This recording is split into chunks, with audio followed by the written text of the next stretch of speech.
नमस्कार मित्रांनो, तुम्हा सर्वांचं माझ्या पुस्तकप्रेमी या चॅनलवर मनापासून खूप खूप स्वागत. उमराव सेंट सायमनचे लग्न व त्याची उत्सुकता वाढवणारी इतिश्री हा विषय समाजाच्या उच्च वर्तुळात चर्चेला जाऊन जुना झाला होता. नवनवीन प्रकरणांनी त्याला ग्रहण लावले व त्या प्रकरणांच्या मनाला भावणाऱ्या गोष्टींनी या 4 वर्षांपूर्वीच्या सायमनच्या लग्नाच्या नाटकाच्या गावगप्पांना दूर सारले. तरीही मला असा विश्वास ठेवायचे कारण आहे की सगळी हकीकत लोकांपर्यंत कधी पोचलीच नाही. माझा मित्र शेरलॉक होम्स याचं हा प्रकरण तडीस नेण्यास मोलाचा वाटा होता. त्यामुळे या उल्लेखनीय घटनेचे चित्रण केल्याशिवाय त्याच्याबद्दलच्या आठवणी पूर्ण कशा होणार. मी बेकर रस्त्यावरील खोलीत होम्स बरोबर राहत होतो. त्या दिवसात व माझ्या स्वतःच्या लग्नापूर्वी काही आठवडे तो दुपारी चक्कर मारून परत आला. टेबलावर एक पत्र पडले होते. एकदम पावसाला सुरुवात झाली होती व मोसमी वारे वाहू लागले. त्यामुळे मी दिवसभर घरातच असे. अफगाण मोहिमेत माझ्या हाताला एक बंदुकीची गोळी लागली होती. संथपणे चिवटपणे त्याची खूण मी अजून वागवत होतो. मी एका आरामखुर्चीत बसून दुसऱ्या आरामखुर्चीवर पाय ठेवून बसलो होतो. माझ्याभोवती वर्तमानपत्रांचा खच पडला होता. शेवटी मी दमून तो ढीग बाजूला सारला. टेबलावर ठेवलेल्या पाकिटावरील भव्य तुऱ्यासारख्या दिसणारी 2 जोडाक्षरांची सही बघू लागलो व सुस्तपणे विचार करत राहिलो की हा माझ्या मित्राचा अशील असलेला उमराव कोण बरं असेल. तो आत आल्यावर मी बोललो, हे एक नटवे पत्र इथे पडले आहे. तुझ्या सकाळच्या डाकेत मला आठवते त्याप्रमाणे एका माशांच्या दलालाचे व एका समुद्रातून उतरवणाऱ्या मालावर देखरेख करणाऱ्याचे पत्र आहे.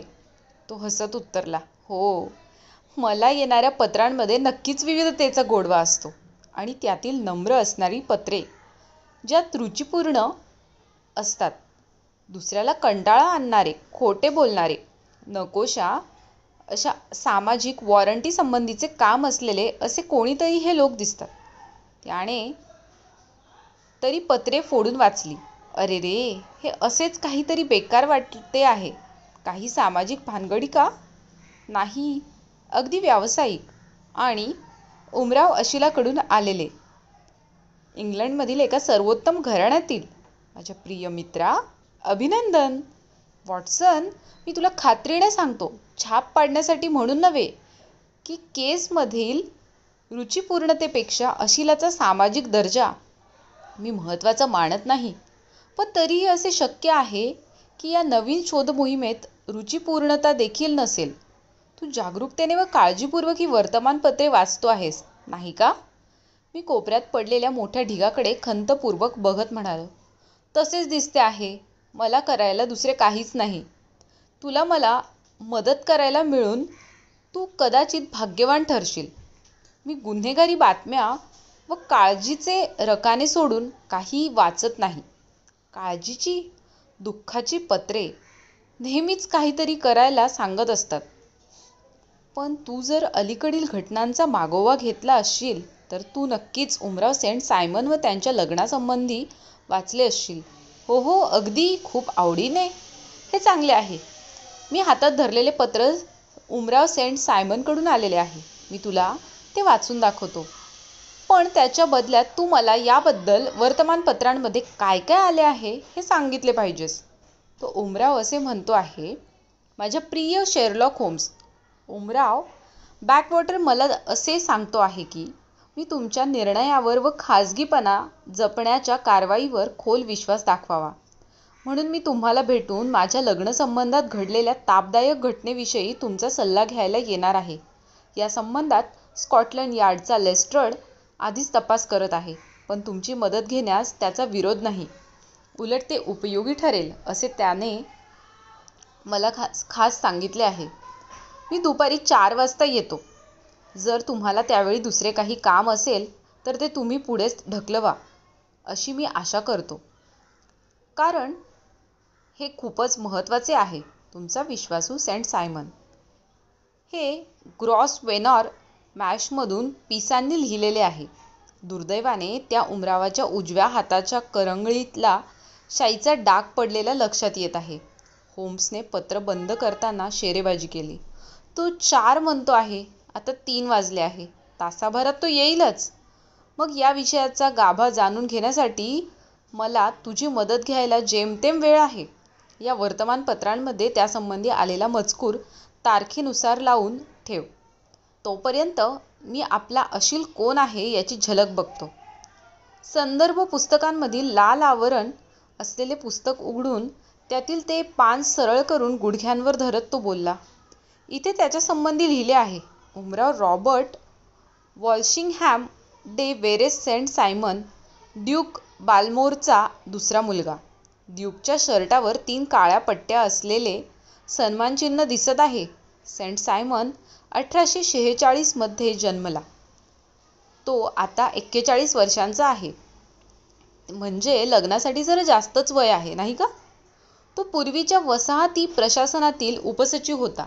त्याचे वडील ड्यूक एकेकाळी परराष्ट्र व्यवहार मंत्रालयात सचिव होते. इंग्लिश राजघराण्याचे रक्त वंशपरंपरेने त्याच्याच वाहात आले आहे. यात लक्ष वेधून घेईल असे विशेष काही नाही, मला तरी वाटते. अजून काहीतरी भरघोस माहितीसाठी मी आता तुझ्याकडे वळावे. मी म्हणालो, मला जे हवे आहे ते सापडवायला फारसा त्रास नाही, कारण घटना अलीकडील आहे आणि मला उल्लेखनीय अशी वाटते आहे. ती घटना तुम्हाला वाचून दाखवतो. तरीही तुमच्यापुढे तिचे वर्णन करायला मी थोडा घाबरतो आहे, कारण मला माहिती आहे की तुला ही केस मिळाली आहे आणि तुला त्यात दुसऱ्याने नाक खुपसलेले आवडत नाही. ओहो, म्हणजे ग्रॉसवेनर चौकटीत फर्निचरच्या गाडीची समस्या म्हणतो आहेस का? ती आता पूर्णपणे सुटली आहे. तरीही सुरुवातीपासून हे खरेच आहे की. पण आधी तू मला वर्तमानपत्रांबद्दल त्यासंबंधी आलेल्या मजकुराबद्दल बरं सांग. मी शोधू शकलेली ही पहिली नोटीस आहे. सकाळच्या वर्तमानपत्रातील खाजगी रकान्यात ती आहे आणि तारखा काही आठवड्यांपूर्वीच्याच आहेत. त्यात म्हटले आहे, उमराव सेंट सायमन, ड्यूक बाल्मोरचा दुसरा मुलगा व Miss Hatty Doran Aloysius Doran, San Francisco, California, America यांची एकुलती एक मुलगी. यांचे लग्न ठरले आहे आणि जर अफवा खरी असेल तर येत्या काही दिवसात होणार आहे. एवढेच, थोडक्यात व नेमके. त्याचे लांब व बारीक पाय शेकोटीजवळ ताणत होम्सने शेरा मारला.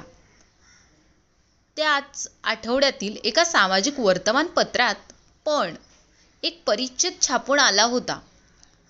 तो असा होता, लग्नाच्या बाजारात लवकरच संरक्षणासाठी मागणी येईल, कारण आताच्या मुक्त देवाणघेवाण पद्धतीमुळे आपल्याकडच्या इंग्लंडमधील मुलींची लग्ने होणे अवघड झाले आहे.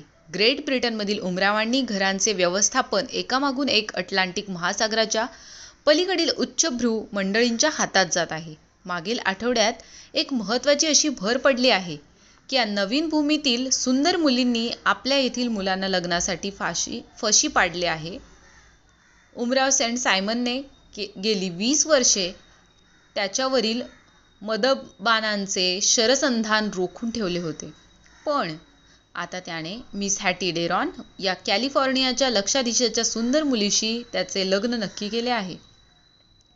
त्याने आता ठामपणे जाहीर केले आहे की लवकरच त्याचे लग्न मिस हॅटी डेरॉन कॅलिफोर्निया येथील लक्षाधीशाच्या एकुलत्या एक लक्षवेधक मुलीबरोबर होणार आहे.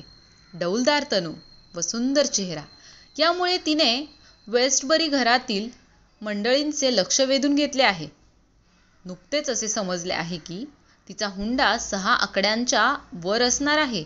भविष्यात तो वाढायची शक्यता आहे.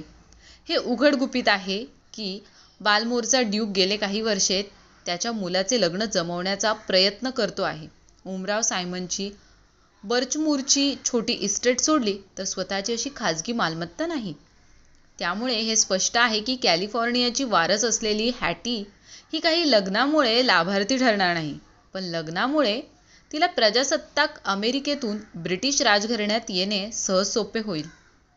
होम्सने जांभई देत विचारले, आणखी काही? हो तर, अजून खूप आहे. सकाळच्या वर्तमानपत्रात अजून एक बातमी आहे.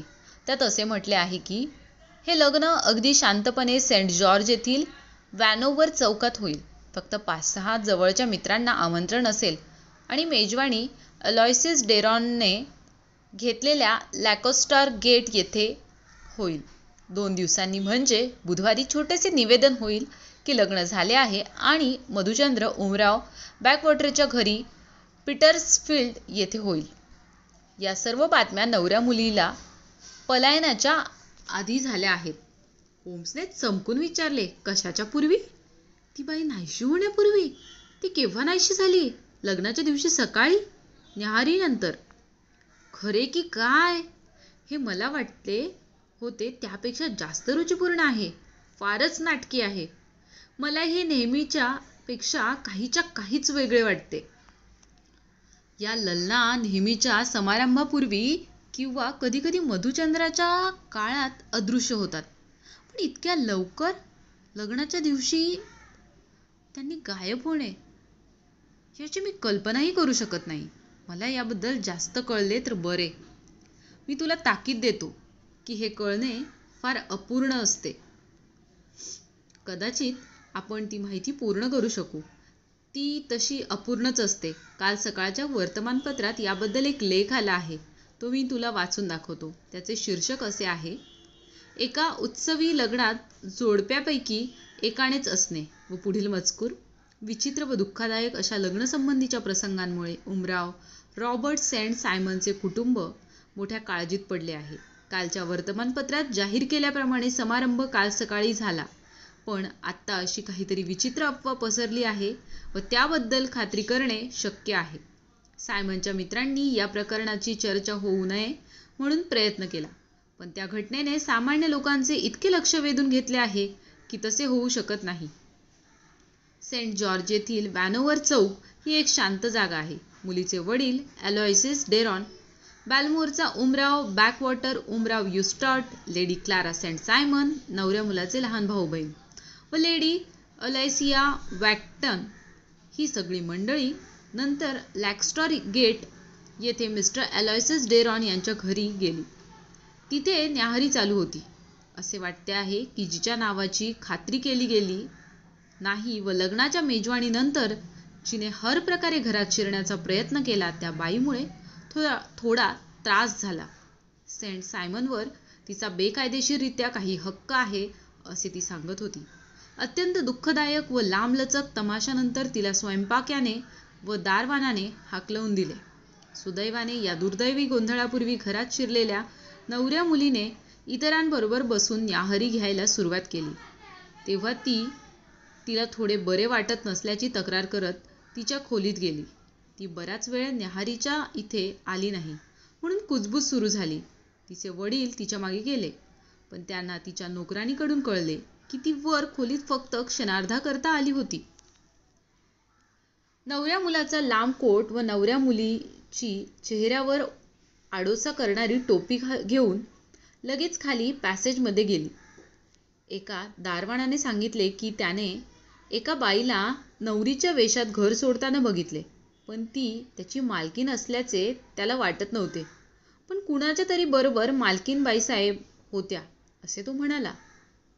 आपली मुलगी नाहीशी झाली आहे याची खात्री झाल्यावर मिस्टर अलोयसिस डेरॉन यांनी नवऱ्या मुलाबरोबर जाऊन पोलिसांकडे तक्रार नोंदवली आणि आता जोरात तपास सुरू आहे. त्यामुळे बहुधा लवकरच याचा निकाल लागेल. काल रात्री उशिरापर्यंत हरवलेल्या बाईबद्दल काहीही कळले नाही. याबाबत लोकांमध्ये उलटसुलट बोलले जात आहे आणि असे कळते आहे की पोलिसांनी सुरुवातीला त्रास देणाऱ्या बाईला असे समजून अटक केले आहे की द्वेष किंवा अन्य काही कारणांमुळे तिचा या नवऱ्या मुलीने विचित्रपणे नाहीसे होण्याशी काहीतरी संबंध असावा. एवढेच का? दुसऱ्या एका सकाळच्या वर्तमानपत्रात छोटीशी फक्त थोडेफार काही सुचवणारी बातमी आहे आणि ती अशी आहे की मिसेस फ्लोरा मिलर, ती त्रास देणारी बाई, तिला खरेच अटक झाली आहे. असे वाटते आहे की ती आधी आलेग्रो येथे नर्तिका होती आणि ती काही वर्षे नवऱ्या मुलाला ओळखत होती. पुढे काहीही खास बातम्या नाहीत व आता सर्व काही तुझ्या हातात आहे. ही फारच नाविन्यपूर्ण केस वाटते आहे. मी ही माझ्या हातातून मुळीच जाऊ देणार नाही. पण वॉटसन, आता 4 वाजून काही मिनिटे झाली आहेत आणि हा आपला अशील एक उमराव असणार. जाऊ नकोस. माझ्या स्मरणशक्तीला पूरक म्हणून मी एक साक्षीदार असणे पसंत करीन. आमच्या कामाच्या मुलाने दार उघडून उमराव रॉबर्टसन सायमन आल्याचे सांगितले. एक आल्हाददायक व सुसंस्कृत चेहरा असलेला, नाकेला अशक्त सभ्य गृहस्थ, पोरकट दिसणारे तोंड घेऊन स्थिर डोळे सताड उघडून आत शिरला. तो आज्ञा देणार व आपण त्या झेलायच्या अशा आविर्भावात तो दिसत होता. त्याच्या हालचालीची झटझट होत होत्या, पण तो आहे त्यापेक्षा जास्त वयस्क वाटत होता, कारण तो थोडा पुढे झुकलेला होता. चालताना त्याच्या गुडघ्यांना थोडा बाक आलेला दिसत होता. त्याची गोलाकार टोपी त्याने बाजूला केल्यावर त्याचे विरळ करडे केस दिसत होते. तो त्याच्या पोशाखाबद्दल कमालीची काळजी घेणारा वाटत होता. उंच कॉलर, काळा कोट, पांढरे जॅकेट, पिवळे मोजे, चामड्याचे बूट व पायातील फिकट रंगाची पॅन्ट असा त्याचा पोशाख होता. त्याची मान डावीकडून उजवीकडे वळवत तो सावकाश खोलीत शिरला. तो उजव्या हातात त्याची सोनेरी चष्म्याची दोरी झुलवत होता. होम्स उभे राहून वाकत बोलला, शुभ दिवस उमराव सेंट सायमन, कृपया खुर्चीत स्थानापन्न व्हा. हा माझा मित्र व बरोबर काम करणारा डॉक्टर वॉटसन. थोडे शेकोटीच्या बाजूला या. आता आपण या प्रकरणाची चर्चा करू. मिस्टर होम्स, तुम्ही कल्पना करू शकता त्याप्रमाणे हे माझ्यासाठी मला खोलवर जखम करणारे फार तापदायक प्रकरण आहे. तुम्ही यासारखी नाजूक प्रकरणे यापूर्वी हाताळली असल्याची मला माहिती आहे. तरी ती मला वाटते की ती उमराव घराण्यातील नसावीत. नाही, मी अशिलाच्या बाबतीत खाली येतो आहे. मी नाही समजलो. अशा प्रकारची माझी पूर्वीची केस राजाची होती. ओहो, खरे की काय? मला माहीत नव्हते. आणि कुठला राजा? स्कॅन्डेवियाचा राजा. काय, त्याची बायको हरवली होती? होम्स ठामपणे म्हणाला. तुम्हाला समजेल, मी जसे तुम्हाला तुमच्या केसचा मी कुठे बोलाबाला करू नये असे वचन देतो आहे, तसेच इतर अशिलांनाही देतो. अर्थात एकदम बरोबर, एकदम बरोबर. तुम्हाला तुमचे मत बनवता येईल अशी माझ्या केसबद्दलची कुठलीही माहिती द्यायला मी तयार आहे. आभारी आहे. वर्तमानपत्रात वगैरे आलेला मजकूर मी वाचलेला आहे. त्याहून अधिक काही मला माहिती नाही. मी असे समजतो की ती माहिती खरी असेल. उदाहरणार्थ, यात नवऱ्या मुलीच्या गायब होण्याबद्दल लिहिले आहे. उमराव सेंट सायमनने त्या मजकुरावर नजर टाकली. हो हो, हे खरे आहे. पण याला पूरक माहितीची जोड देण्याची गरज आहे. त्याशिवाय काही मत देणे कठीण आहे. मला वाटते, मला जे हवे आहे ते तुमच्याकडून काढून घेण्यासाठी मी तुम्हाला प्रश्न विचारतो. ठीक आहे. तुम्ही पहिल्या वेळी मिस हॅटी डेरॉनला कधी भेटलात? सॅन फ्रान्सिस्को येथे 1 वर्षापूर्वी. तुम्ही त्यावेळी परदेशी प्रवास करत होतात का? हो. मग तुम्ही तिला नेहमी भेटू लागलात का? नाही. पण तुम्ही मित्र होतात का? मला तिच्या समाजाने स्वीकारले होते आणि तिच्या लक्षात आले होते की मला ते आवडत आहे. तिचे वडील फार श्रीमंत आहेत का? पॅसिफिक उतारावरील ते सर्वात श्रीमंत व्यक्ती असल्याचे समजले जाते. त्यांनी एवढा पैसा कसा मिळवला? खाणींमधून. काही वर्षांपूर्वी त्यांच्याकडे काही नव्हते. मग त्यांना सोने सापडले. त्याची त्यांनी गुंतवणूक केली आणि ते कोट्याधीश झाले. तुमचे तुमच्या पत्नीच्या त्या तरुण बाईच्या चारित्र्याबद्दल काय मत आहे? त्या उमरावाने त्याचा चष्मा अजून थोड्या जोराने झुलवला व शेकोटीकडे स्थिर नजरेने पाहिले. असे बघा मिस्टर होम्स, तिचे वडील श्रीमंत होण्यापूर्वी माझी बायको 20 वर्षांची होती. त्यावेळी ती खाणींच्या परिसरात व दऱ्या डोंगरांत मोकळेपणाने हिंडत असे. त्यामुळे तिचे शिक्षण शिक्षकांपेक्षा निसर्गाकडून झालेले आहे. आपण इंग्लंडमध्ये ज्याला टॉमबॉय म्हणतो तशी ती आहे. निसर्गसुलभ, मोकळा स्वभाव व कुठल्याही परंपरांपासून मुक्त असलेली अशी ती आहे. ती फार विचार करत न बसता उसळून कृती करणारी आहे. ती झटपट तिचे मन तयार करते व निर्भयपणे तिचे निर्णय अंमलात आणते. तो आब राखून खोकला. मी तिला उच्च घराण्यातील खानदानी व एखाद्या नायिकेसारखा त्याग करायला तयार असणारी बाई समजतो. काहीही मानहानिकारक तिला पूर्णपणे नाकबूल असते. या गोष्टी बघूनच मी तिच्याबरोबर लग्न करायला तयार झालो.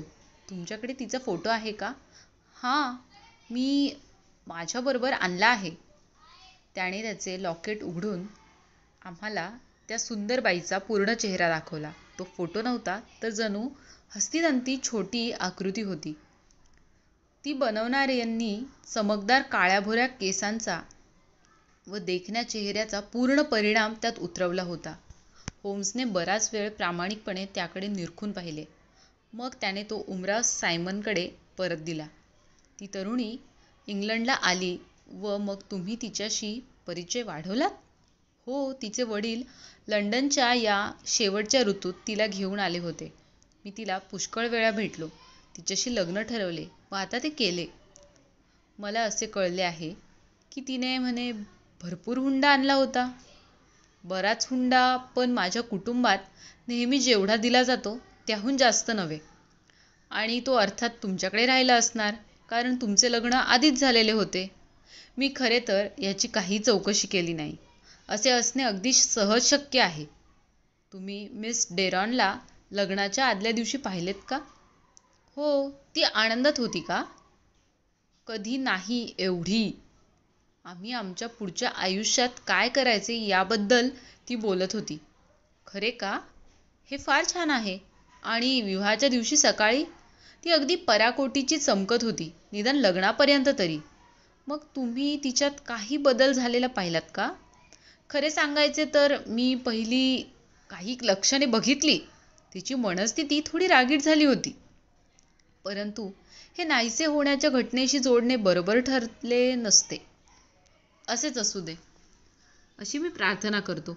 ओहो, ते पोरकट होते. आम्ही चर्च शेजारील कपडे बदलायच्या जागी चाललो होतो, तेव्हा तिच्या हातातून फुलांचा गुच्छ खाली पडला. तेव्हा ती चर्चच्या पहिल्या बाकाजवळून चालली होती. क्षणभर उशीर झाला, पण बाकावर बसलेल्या सभ्य माणसाने उचलून तो तिच्या हातात दिला. त्यामुळे तो पडल्याचे फार काही वाटले नाही. तरीही मी तिच्याशी जेव्हा त्याबद्दल बोललो तेव्हा ती अचानक गडबडीने उत्तरली. आणि मग गाडीत बसल्यावर ती या फालतू घटनेने उगीचच चिडलेली वाटत होती.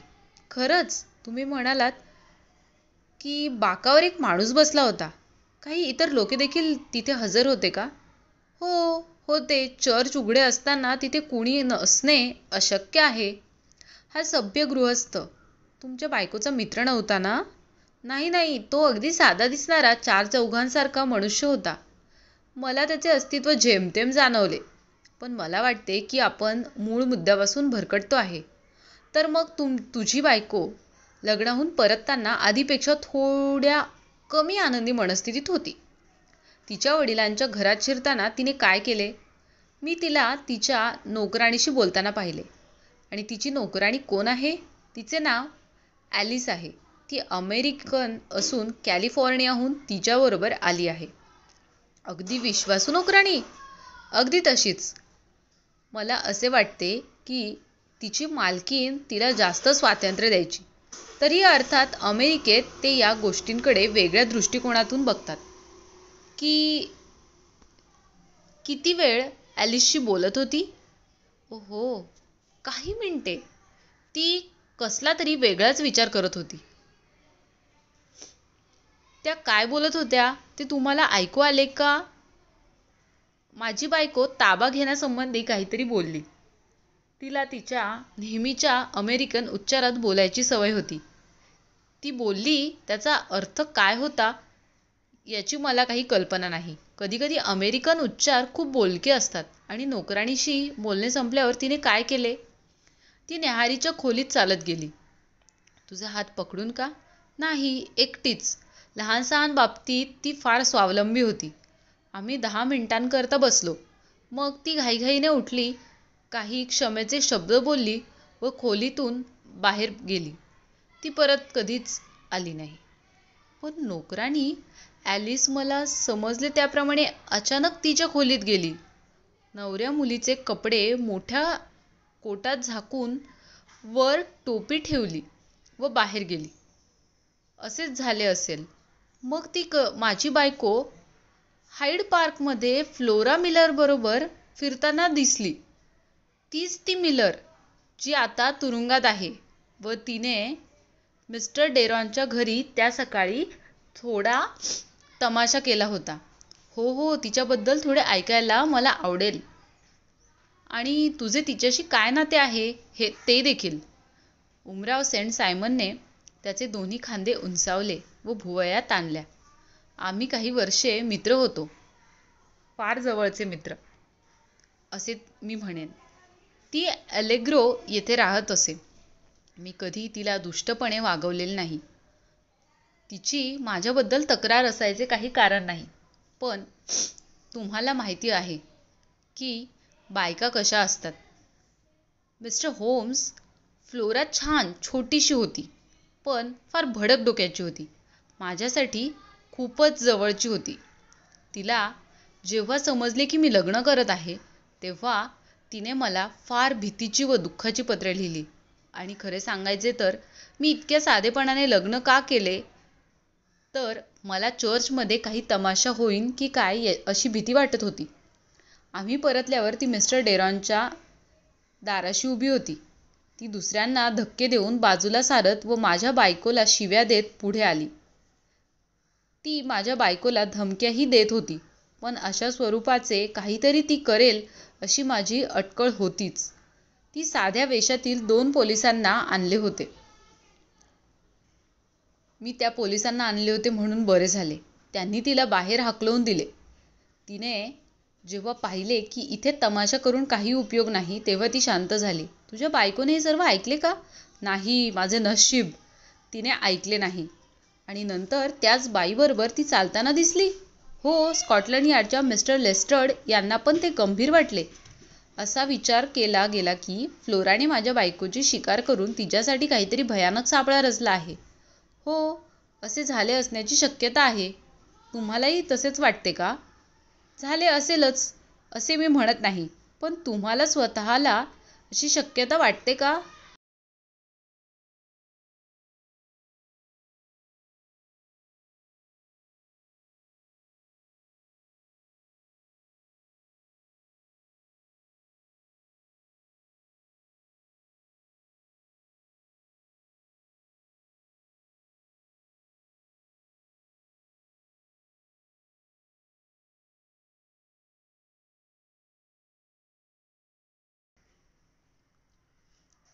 मला नाही वाटत की फ्लोरा एखाद्या माशीलाही मारू शकेल.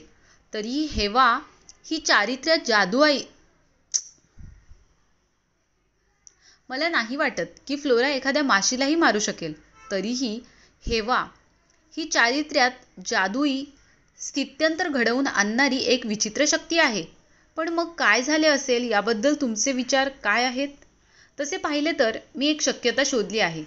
ती कदाचित तितकी चपखल नसेल.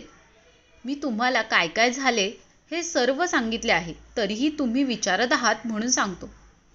या प्रकरणाची उत्सुकता, अधीरता व माझ्या बायकोची योग्य अशी सत्सद विवेकबुद्धी यासकट तिला सामाजिकरित्या फसवले गेल्याची भावना निर्माण होऊन ती तिच्याबरोबर चालत राहिली असेल व त्यामुळे तिच्या मनात थोडा राग व उतावळेपणा निर्माण झाला असेल. थोडक्यात ती अचानक वेडी झाली असेल. मी म्हणेन की तिने पाठ फिरवून पळ काढला. माझ्यामुळे नसावे, पण बऱ्याच गोष्टी यश न मिळता घडत गेल्यामुळे असेल. मी ते कशाही प्रकारे स्पष्ट करून सांगू शकत नाही. होम्स हसत म्हणाला, त्याची मी कल्पना करू शकतो. आणि आता उमराव सेंट सायमन, मला वाटते मला सर्व माहिती मिळालेली आहे. तुम्ही सर्वजण न्याहारीच्या टेबलावर बसला होतात. तिथून तुला खिडकीबाहेरचे दिसत होते का? आम्हाला रस्त्याची दुसरी बाजू व बागही दिसत होती. तसेच असणार. मग मला वाटते तुला अजून जास्त वेळ थांबवण्यात काही अर्थ नाही. मी तुझ्याशी नंतर बोलतो. अशील उठता उठता म्हणाला, तुम्ही ही समस्या सोडवण्याइतके भाग्यवान असाल तर छान. मी ती सोडवली आहे. हो, काय म्हणालात? मी म्हटले मी ती सोडवली आहे. मग माझी बायको कुठे आहे? हे थोडे लांबलचक आहे, मी लवकरच सांगतो. उमराव सेंट सायमनने मान हलवली. त्याने शेरा मारला. तुमच्या माझ्यापेक्षा एखाद्या हुशार माणूस ती सोडवू शकेल असे मला वाटते. एवढे बोलून जुन्या पद्धतीने थोडे खाली झुकून अभिवादन करत तो गेला. होम्स हसत बोलला.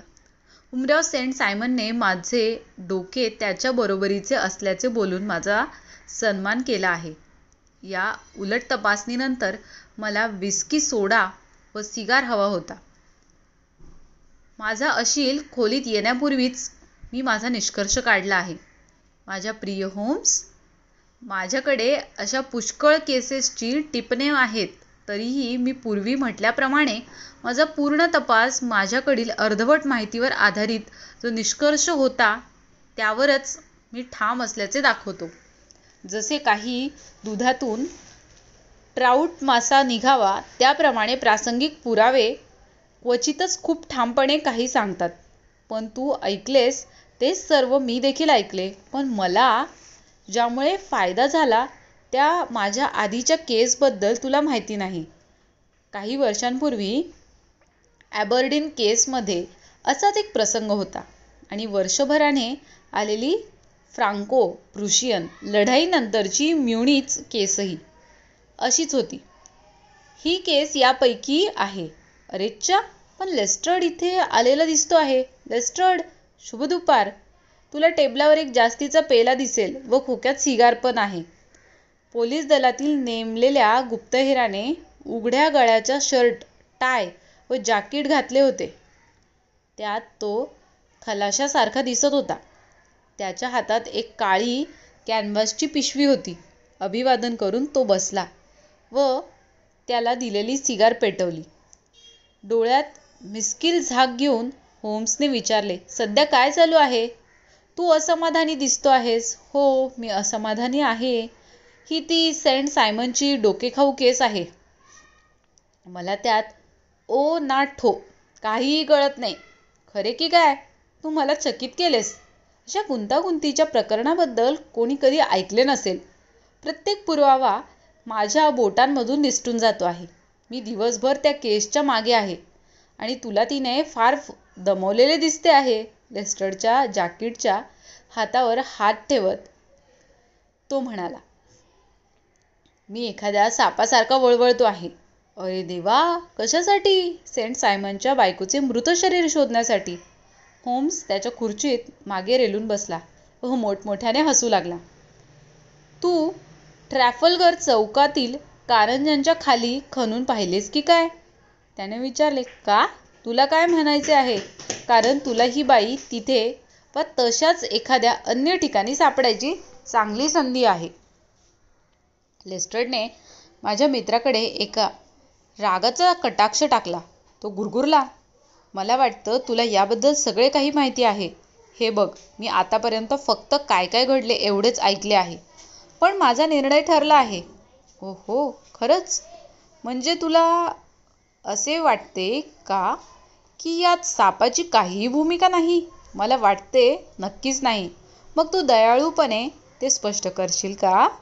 असे बोलून त्याने त्याची पिशवी उघडून त्यातून लग्नाचा रेशमी पोशाख, पांढऱ्या सॅटिनच्या बुटांची जोडी व एक तोंडावर घ्यायचे झिरझिरीत वस्त्र जमिनीवर ओतले. त्या सर्व वस्तू पाण्याने भिजलेल्या व रंग उडालेल्या होत्या. लग्नासाठीची नवीन अंगठी त्या ढिगावर ठेवत तो बोलला. मिस्टर होम्स, इथे तुम्हाला रहस्य फोडण्यासाठी छोटासा ढीग ठेवला आहे. हो, खरे की काय?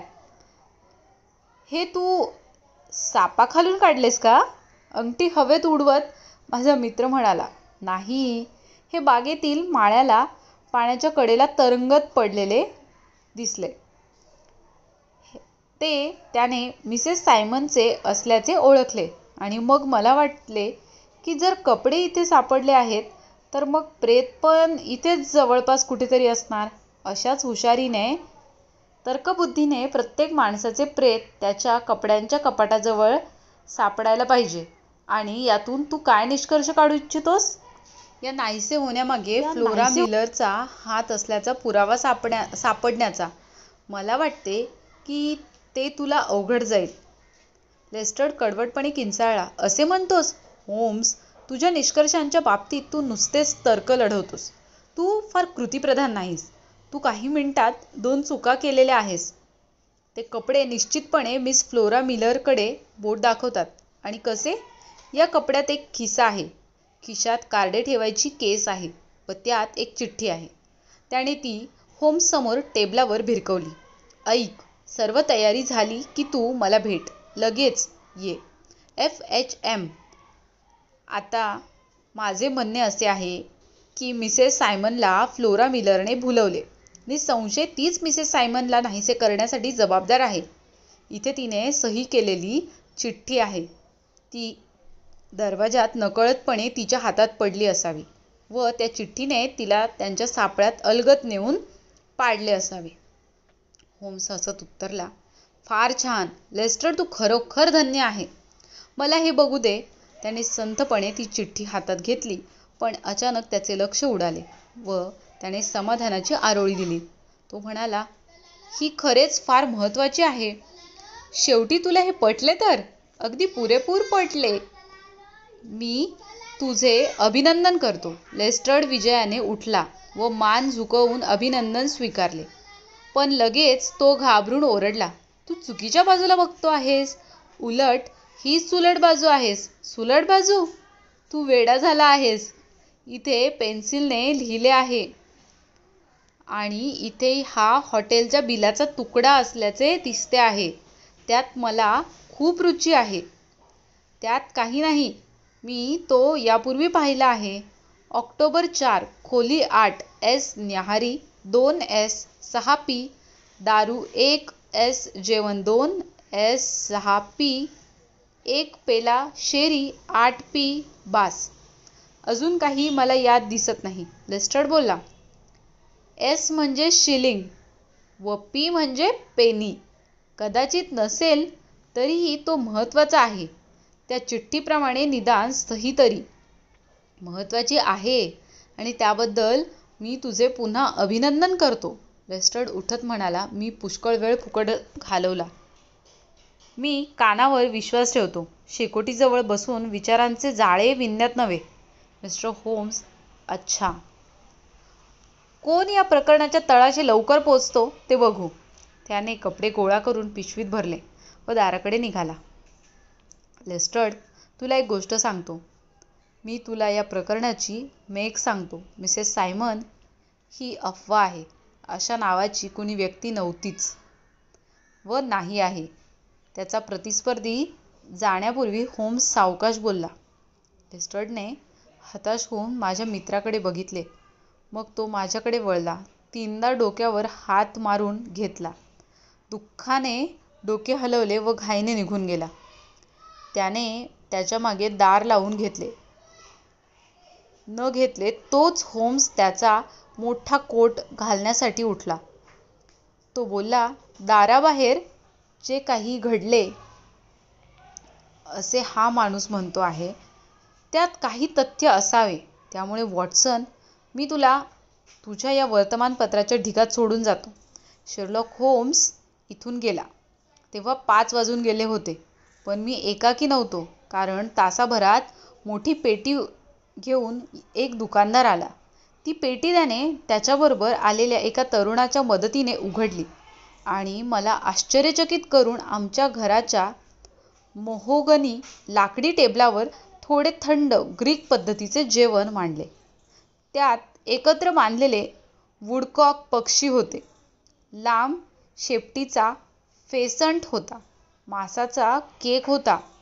त्याचबरोबर बऱ्याच जुन्या मद्याच्या बाटल्या होत्या. या सर्व चैनीच्या वस्तू मांडल्यावर अरेबियन नाईटमधील जेनीसारखे ते दोघेजण नाहीसे झाले. इथे त्या पत्त्यावर या वस्तू मागवल्या होत्या व पैसे दिलेले नाही. या व्यतिरिक्त काही स्पष्टीकरण मिळाले नाही. 9 पूर्वी थोडा वेळ शेरलॉक होम्स घाईघाईने खोलीत आला. तो अगदी थंड होता, पण त्याच्या डोळ्यातील चमक पाहून मी असा विचार केला की त्याने काढलेल्या निष्कर्षाबद्दल त्याची निराशा झाली नसावी. तो त्याचे हात चोळत म्हणाला, त्यांनी जेवण आणले आहे तर? तुला अजून कोणी येणे अपेक्षित दिसते आहे, कारण हे 5-6 जणांचे जेवण मांडलेले आहे. तो म्हणाला, हो, मलाही वाटते कोणीतरी येणार असेल. मला वाटले उमराव सेंट सायमन आधीच आला असेल. मग मला वाटले मी जिन्यावर त्याचा पदराव ऐकला. खरेच आमचा तो दुपारचा पाहुणा घाईघाईने गडबड करत, त्याचा चष्मा जास्त जोरात हलवत त्याच्या खानदानी चेहऱ्यावर उत्सुकता घेऊन आला होता. होम्सने विचारले, माझा निरोप तुला मिळाला तर? हो, आणि मी कबूल करतो की मला त्यातील मजकूर वाचून जोरदार धक्का बसला. तुम्ही हे जे बोलत आहात ते अधिकारवाणीने बोलत आहात का? जास्तीत जास्त शक्य असेल तेवढे. उमराव सेंट सायमन खुर्चीत बसला व त्याचा हात कपाळावर फिरवला. तो पुटपुटला, कुटुंबातील एक सदस्याच्या बाबतीत असे काही लाजिरवाणे घडल्याचे कळाल्यावर ड्यूक काय म्हणेल? तो खराखुरा अपघात होता. यात लाजिरवाणे काही नाही. ओहो, तुम्ही याकडे वेगळ्या दृष्टिकोनातून बघता. यात कोणाला दोष देण्याचे काय कारण आहे? ती बाई नाहीतर कशी वागली असती याची मी कल्पना करू शकत नाही. अर्थात तिची हे अचानक करण्याची पद्धत निसंशय खंत करण्यासारखी होती. तिला आई नसल्यामुळे अशा संकटांच्या वेळी 4 उपदेशाचे शब्द सांगायला कोणीच नव्हते. हे फार थोडे होते. लोकांच्या दृष्टीने विशेष काही नव्हते. उमराव सेंट सायमन टेबलावर त्याची बोटे नाचवत बोलला, अशा कधीची कल्पना न केलेल्या प्रसंगी त्या बिचाऱ्या मुलीला तू माफ केले पाहिजेस. होम्स म्हणाला, मला वाटते मी घंटीचा आवाज ऐकतो. तो कुणीतरी येत आहे. उमराव सेंट सायमन, या प्रकरणी दयेचा दृष्टिकोन बाळगण्यासाठी मी तुझे मन वळवू शकलो नाही, तर मी एका वकिलाला आणले आहे. तो कदाचित यशस्वी होईल. त्याने दार उघडून एक सभ्य गृहस्थ व एका बाईसाहेबांना घरात घेतले. तो म्हणाला, उमराव सेंट सायमन, मला मिस्टर आणि मिसेस फ्रान्सिस एच. मॉल्टन यांची ओळख करून देऊ दे. मिसेस मॉल्टनना मला वाटते तू आधी भेटला आहेस. त्या अभ्यागतांना पाहून आमचा अशील त्याच्या जागेवरून टुनकन उडी मारून उठला. त्याचे डोळे खाली वळून तो हातात कोटावर ठेवून ताठ उभा राहिला. शरणागत नम्रतेने जणू चित्र. ती बाई चटकन एक पाऊल पुढे आली व त्याचे हात हातात घेतले, पण अजूनही तो त्याची नजर वर करत नव्हता. त्याचा हो नाहीचा निर्णय होत नव्हता, पण कदाचित तिचा भावनामय चेहरा विरोध करण्यास कठीण होता. ती म्हणाली, रॉबर्ट, तू रागावला आहेस? मला वाटते तुला तो अधिकार आहे. उमराव सेंट सायमन कडवटपणे म्हणाला, कृपया माझ्याजवळ क्षमा मागू नका. हो, मला माहिती आहे की मी तुझ्याशी खरंच वाईट वागले आहे. मी जाण्यापूर्वी तुझ्याशी बोलायला हवे होते, पण मी गडबडून गेले होते. मी फ्रँकला इथे पाहिल्यापासून मी काय बोलते आहे व काय करते आहे हे मला कळतच नव्हते. मी खाली कशी पडले नाही याचे मला आश्चर्य वाटते. मी न्याहारीच्या इथे बहुतेक शेवटी चक्कर येऊन पडायलाच आले होते. मला वाटते मिसेस मॉल्टन, तुम्ही हे सर्व स्पष्ट करत असताना मी व माझा मित्र खोलीबाहेर गेलो तर तुम्हाला खरं बरे वाटेल का? विचित्र, सभ्य गृहस्थ बोलला. जर मला मत द्यायचे असेल तर आम्हाला यासाठी जरा जास्तच गुप्तता मिळालेली आहे. माझ्या मते सर्व अमेरिका व युरोपने आमचे बोलणे ऐकले तरी चालेल. तो एका लहानसा, घोटून दाढी केलेला, तीक्ष्ण चेहऱ्याचा, सूर्यामुळे भाजलेल्या खुणा असलेला सावध असा माणूस होता. ती बाई म्हणाली, मग मी माझी गोष्ट सरळ सांगूनच टाकते.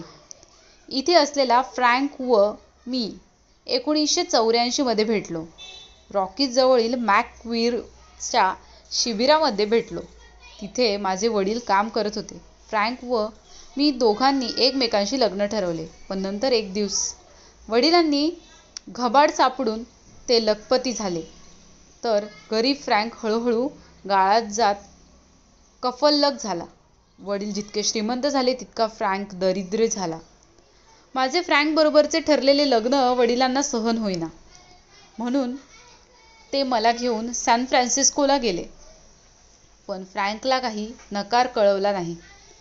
त्यामुळे फ्रँक माझ्या मागोमाग तिथे आला आणि वडिलांना टाळून मला भेटला. आम्ही लग्न ठरवण्याचे ऐकून वडील वेडे झाले. म्हणून आम्हीच सर्व काही ठरवले, वडिलांना काही न सांगता. फ्रँक म्हणाला की तो त्याचे सामान घेऊन मला भेटायला तेव्हाच येईल जेव्हा त्याच्याकडे माझ्या वडिलांएवढे पैसे साठतील. मी त्याच्यासाठी कितीही काळ थांबायला तयार आहे असे मी ठरवले. तो असेपर्यंत दुसऱ्या कुणाशीही लग्न करणार नाही असे वचन त्याला दिले. तेव्हा तो म्हणाला, आपण आत्ताच लग्न का करू नये, म्हणजे मला तुझ्याबद्दल खात्री वाटेल. पण मी तुझा नवरा असल्याचे मी परत येईपर्यंत कोणालाही सांगणार नाही. आणि मग त्याने पादरी आणण्यापासून सर्व अगदी उत्तमपणे घडवून आणले. मग तो त्याचे भविष्य घडवण्यासाठी निघून गेला व मी वडिलांकडे परत गेले. नंतर मी तो मोल्टानमध्ये असल्याचे ऐकले. नंतर तो पैशाच्या मागे अरिझोनाला गेला.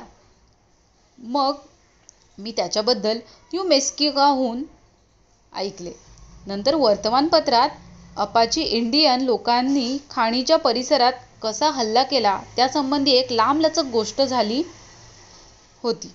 त्यात माझ्या फ्रँकचे नाव मृत लोकांच्या यादीत होते. मी चक्कर येऊन मृतप्राय होऊन पडले. नंतर अनेक महिने मी आजारी होते. वडिलांना वाटले की मी खंगत चालले आहे, म्हणून त्यांनी सॅन फ्रान्सिस्कोमधील सगळे डॉक्टर पालथे घातले. मला वर्षभरात किंवा त्याहूनही जास्त काळात काही बातमी समजली नाही. त्यामुळे फ्रँक खरंच मेला असणार याबद्दल मला काही संशय उरला नाही. मग उमराव सेंट सायमन सॅन फ्रान्सिस्कोला आले. मग आम्ही लंडनला आलो. आमचे लग्न ठरले. माझे वडील खूप खूप खुश होते. पण मला सर्व वेळ असे वाटत होते की माझ्या हृदयात फ्रँकसाठी जी जागा होती ती या पृथ्वीवरील कोणालाही मी देऊ शकत नाही.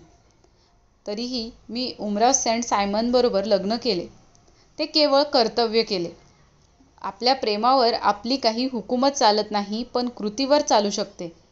माझ्यातील बायको जेवढी काही चांगली असू शकेल तेवढी मी आहे हे दाखवण्यासाठी मी त्यांच्याबरोबर चर्चमध्ये गेले. पण तुम्ही कल्पना करू शकता की मी चर्चमध्ये आल्यावर मागे वळून पाहिले तर मी फ्रँकला तिथे उभे असलेले पाहिले.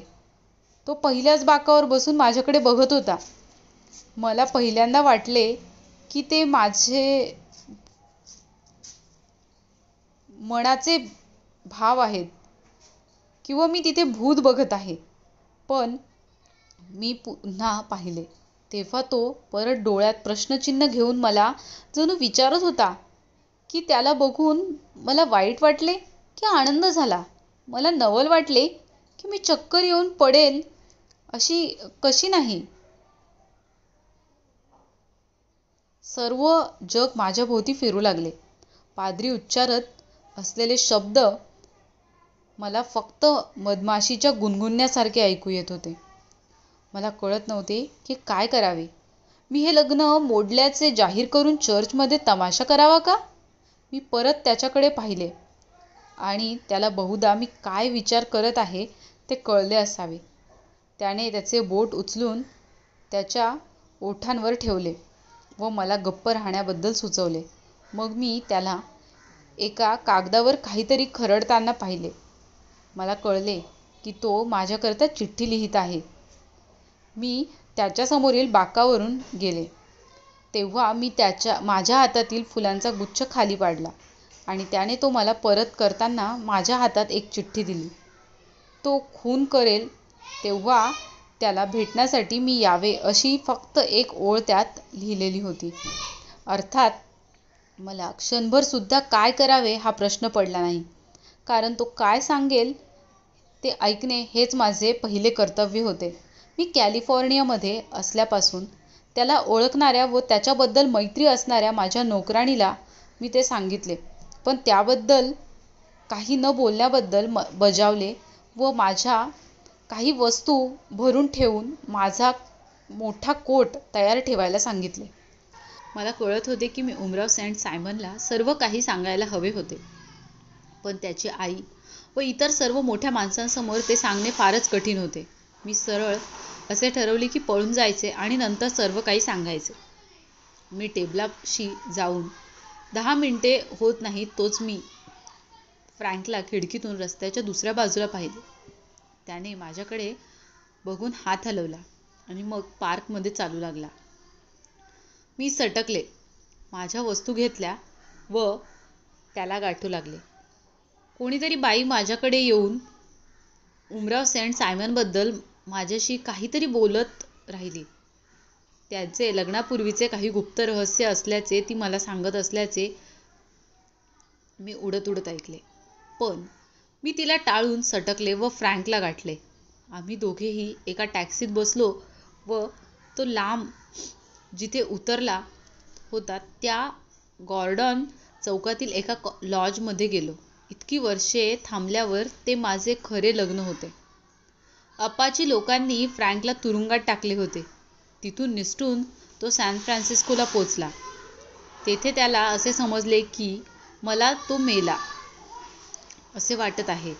मग तो मला शोधत इंग्लंडला आला आणि शेवटी माझ्या दुसऱ्या लग्नाच्या सकाळी तिथे हजर झाला. त्या अमेरिकनाने स्पष्टीकरण दिले. मी ते वर्तमानपत्रात पाहिले. त्यात मला बाईचे नाव व चर्चचे नाव कळले.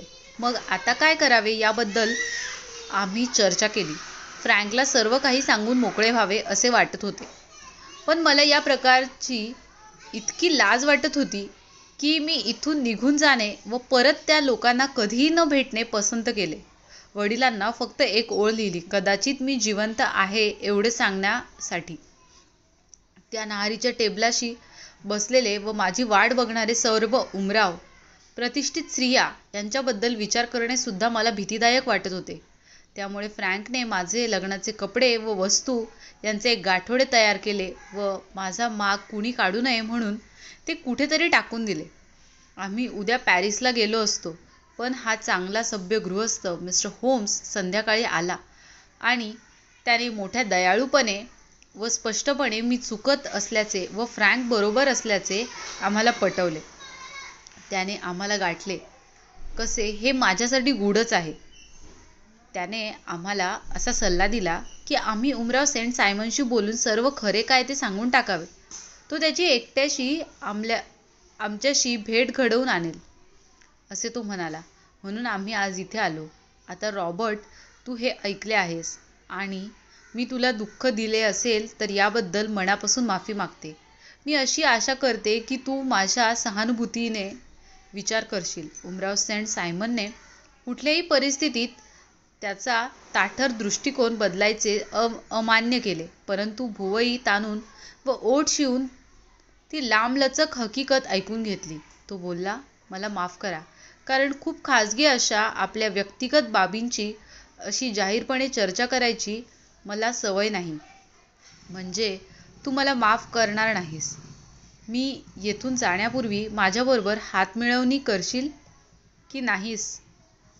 हो, त्यामुळे तुला आनंद मिळणार असेल तर नक्कीच करेन. त्यामुळे त्याने त्याचा हात पुढे केला व थंडपणे तिने पुढे केलेल्या हाताशी मिळवला. होम्सने सुचवले, मी अशी आशा करतो की तुम्ही या मित्रत्वाच्या जेवणात सामील व्हाल. उमराव उत्तरादाखल म्हणाला, मला वाटते हे जरा जास्तच होते आहे. माझ्या मनात नसताना तुम्ही मला समझोता करायला लावत आहात, पण मला आनंद झाला आहे असे मी दाखवू शकत नाही. मला वाटते की तुमच्या परवानगीने मी तुम्हाला सर्वांना शुभरात्री असे म्हणून प्रयाण करतो. तो आता सर्वांना तशा मनस्थितीत सोडून खोलीबाहेर पडला. शेरलॉक होम्स म्हणाला, मला विश्वास वाटतो की निदान तुम्ही तरी मला तुमच्या संगतीचा मान द्याल. अमेरिकनाने भेटणे हे नेहमीच आनंददायी असते. मिस्टर मॉल्टन मी असा विश्वास प्रकट करतो की येत्या काही वर्षांतील पुढील काळात विशाल अशा पसरलेल्या चांदण्या व पट्ट्या असलेल्या राष्ट्रध्वजाच्या देशाचे अमेरिकेचे नागरिक बनण्यापासून आपण आपल्या मुलांना रोखू शकणार नाही. घराण्यातील मूर्खपणा व मंत्र्यांच्या निष्काळजीपणाही त्याने असे करण्यापासून परावृत्त करू शकणार नाही. पाहुणे गेल्यावर होम्सने असा शेरा मारला. ही केस फारच रुचीपूर्ण होती, कारण मी स्पष्टपणे असे दाखवते की कुठल्याही प्रकरणाचे स्पष्टीकरण पहिल्यांदा जितके अवघड वाटते तितके ते नसते. या बाईने सांगितलेल्या हकीकतीतील घटनाक्रमापेक्षा अधिक नैसर्गिक काहीच असू शकत नाही, आणि स्कॉटलंड यार्डच्या लेस्ट्रडने काढलेल्या निष्कर्षापेक्षा अजून विचित्र काहीच असू शकत नाही. मग याचा अर्थ तू स्वतः काहीच चुकत नव्हतास? पहिल्यापासून 2 गोष्टींवर मी अगदी ठाम होतो. पहिली म्हणजे ती बाई स्वखुशीने लग्न समारंभासाठी तयार झाली होती. दुसरी म्हणजे न्याहारीच्या खोलीत गेल्यावर काही मिनिटात ती पश्चाताप करू लागली. म्हणजे तिने पलटी मारण्यासारखे नक्कीच सकाळी काहीतरी घडले. ते काय असू शकेल? ती बाहेर गेली तेव्हा कुणाशी काही बोलली नाही, कारण तेव्हा ती नवऱ्या मुलाबरोबर होती. मग तिला कुणी दिसले का? जर कुणी असेल तर अमेरिकेहून आलेल्या असला पाहिजे, कारण तिने या देशात इतका थोडा वेळ घालवलेला आहे की तिच्या इतका खोलवर परिणाम करणारा किंवा तिला परिणाम करायला लावणारा कुणी इथे असणे शक्य वाटत नव्हते. इतका जबरदस्त परिणाम की फक्त त्याला बघून तिने तिचे बेत पूर्णपणे बदलले. असे बघ, आपण काही जणांना वगळण्याच्या कृतीतून आधीचा अशा निर्णयाला आलो होतो की तिने अमेरिकनाला पाहिले असणार. मग हा अमेरिकन कोण आणि तिच्यावर इतका प्रभाव का असावा? तो प्रेमी असू शकेल, नवराही असू शकेल. तिचे नवतारुण्यातील दिवस ओबडधोबड निसर्गाच्या सहवासात व विचित्र अवस्थेत गेले असणार, हे मला माहिती आहे. उमराव सेंट सायमनने केलेल्या वक्तव्य ऐकण्यापूर्वीपासून मला हे माहिती होते. मला त्याने चर्चमध्ये पहिल्या बाकावर बसलेल्या माणसाबद्दल व त्या नवऱ्या मुलीच्या वर्तमानातील बदलाबद्दल सांगितले. फुलांचा गुच्छ पाडून चिठ्ठी हस्तगत करणे, नोकराणीच्या कानात कुजबुज करणे व सर्वात विशेष म्हणजे पळून जाणे, म्हणजे दुसऱ्या माणसाने सांगितलेल्या गोष्टीच्या कह्यात जाणे. यामुळे सगळी परिस्थिती पूर्णपणे स्पष्ट झाली. ती त्या माणसाबरोबर निघून गेली आणि तो माणूस एकतर प्रियकर होता किंवा तिचा आधीचा नवरा होता. आधीचा नवरा असायची शक्यता जास्त वाटत होती, आणि या एवढ्या मोठ्या जगात तो तुला सापडले तरी कुठे, ते खरे तर कठीण झाले असते. पण मित्र लेस्ट्रेडने ही केस हातात घेऊन मला जी माहिती दिली ती इतकी महत्त्वाची असल्याचे त्याच्या स्वतःच्याही माहितीच्या लक्षात नाही आले. सही अर्थात सर्वात महत्त्वाची होती, पण FM म्हणजे फ्लोरा मिलर नसून सही फ्रँक मॉल्टनची होती. पण त्याहून जास्त महत्त्वाचे होते ते असे की आठवड्याभरात त्याने लंडनच्या एका मोठ्या हॉटेलचे बिल चुकते करून टाकले होते. ते तुला कसे कळले? त्याने खर्च केलेल्या पैशांवरून.